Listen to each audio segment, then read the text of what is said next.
Assalamualaikum warahmatullahi wabarakatuh. Perkenalkan, saya Rizky Mambur Asadada dari kelompok 12, yaitu kelompok terakhir pada mata kuliah kewirausahaan. Di sini saya akan membahas materi mengenai etika dan norma dalam kewirausahaan. Aspek yang populer dalam dunia kewirausahaan adalah pentingnya etika dan norma dalam kewirausahaan. Setiap wirausahawan dalam menjalankan tugasnya akan selalu berinteraksi dengan pihak lain. Pihak lain akan loyal terhadap pewirausahaan bila dia mampu menjaga etika dan norma yang baik terhadap pihak lain tersebut. Pentingnya etika dalam kewirausahaan. Etika penting untuk menjaga loyalitas individu atau kelompok yang berkepentingan dengan organisasi wirausaha. Individu atau kelompok ini disebut dengan stakeholders. Stakeholders dibagi menjadi dua, yakni internal dan external stakeholders. Yang pertama yaitu internal stakeholders, ialah mereka yang berada di dalam organisasi tersebut, yaitu karyawan, investor, dan manajer. Sedangkan external stakeholders ialah mereka yang berpengaruh terhadap organisasi tetapi berada di luar organisasi, yaitu pelanggan, kreator, pemasok, pemerintah, dan masyarakat umum. Nah, 10 kelompok stakeholders tersebut yaitu 1. Pengusaha dan mitra usaha. Ketika menjadi seorang pengusaha, maka pengusaha lain dapat dipandang sebagai pesaing atau juga dapat dipandang sebagai mitra usaha. Yang kedua yaitu pemasok bahan baku. Pemasok bahan baku ini merupakan bagian yang berpengaruh terhadap perusahaan, sehingga keputusan perusahaan juga dipengaruhi oleh pemasok bahan baku. Kelompok ketiga yaitu organisasi pekerja. Dalam hal ini, organisasi pekerja memiliki pengaruh yang menyangkut tawar-menawar tingkat upah, jaminan sosial dan kesehatan, serta jaminan di hari tua, misalnya UPM atau upah minimum provinsi. Kelompok yang keempat yaitu pemerintah. Pemerintah di sini bertugas mengatur kelancaran aktivitas usaha. Sejumlah peraturan dan undang-undang dapat mempengaruhi iklim usaha. Kelompok kelima yaitu bank. Bank berperan sebagai penyandang dana perusahaan dan dapat dipandang sebagai jantung perekonomian perusahaan. Kelompok yang keenam yaitu investor. Investor berperan sebagai penanam modal di perusahaan. Investor dapat memberikan sejumlah persyaratan kepada perusahaan penerima modal yang berhubungan dengan kepastian pengambilan investasi. Kelompok ketujuh yaitu masyarakat umum. Masyarakat umum di sini berperan sebagai konsumen atau orang yang dilayani perusahaan. Kelompok ke-8 yaitu pelanggan.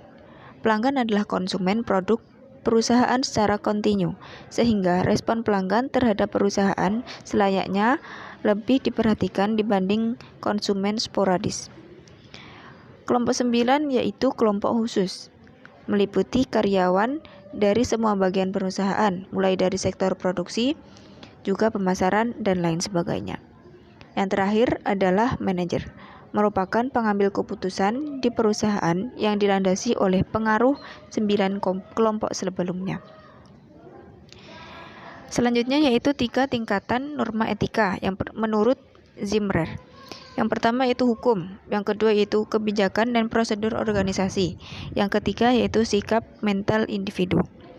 Nah, hukum di sini berlaku bagi masyarakat secara umum yang mengatur perbuatan yang boleh dilakukan dan tidak boleh dilakukan. Hukum di sini hanya mengatur standar perilaku minimum.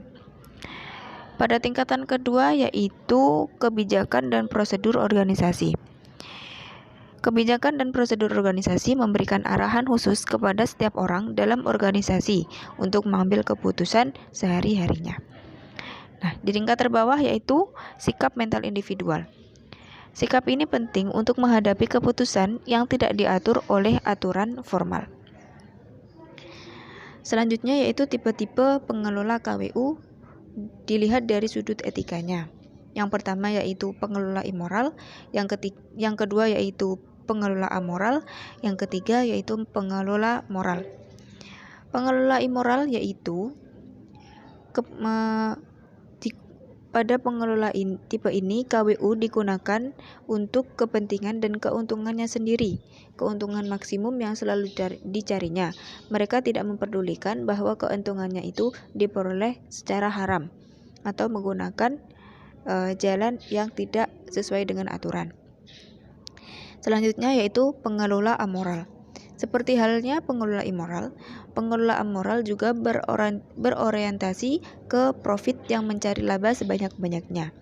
Bedanya, pengelola tipe ini sifatnya bukan kalaupun melanggar etika dan moral, sifatnya bukan karena kesengajaan. Tipe yang terakhir yaitu pengelola moral. Pengelola moral juga mengejar profit dan keberhasilan. Namun, itu semua menggunakan aspek legal dan berlandaskan prinsip dan etika. Prinsip etika wirausahawan. Secara umum, terdapat 10 prinsip etika yang harus dipegang oleh wirausahawan. Jika wirausahawan telah konsisten dengan ke-10 prinsip etika, maka tentunya dapat terlihat dari perilakunya. Prinsip-prinsip ke-10 prinsip tersebut yang pertama yaitu kejujuran, integritas, memelihara janji, kesetiaan, keadilan, suka membantu orang lain, hormat kepada orang lain, kewarganegaraan yang bertanggung jawab, mengejar keunggulan, dan dapat dipertanggungjawabkan. Materi selanjutnya yaitu cara mempertahankan standar etika.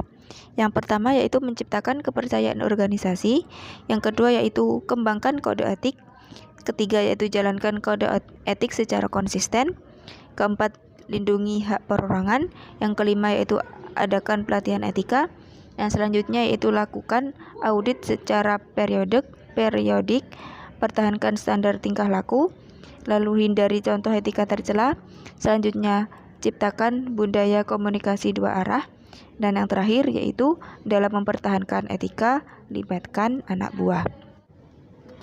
Baiklah, saya tutup pertemuan kali ini dengan bacaan hamdalah. Alhamdulillahirabbil alamin. Wassalamualaikum warahmatullahi wabarakatuh.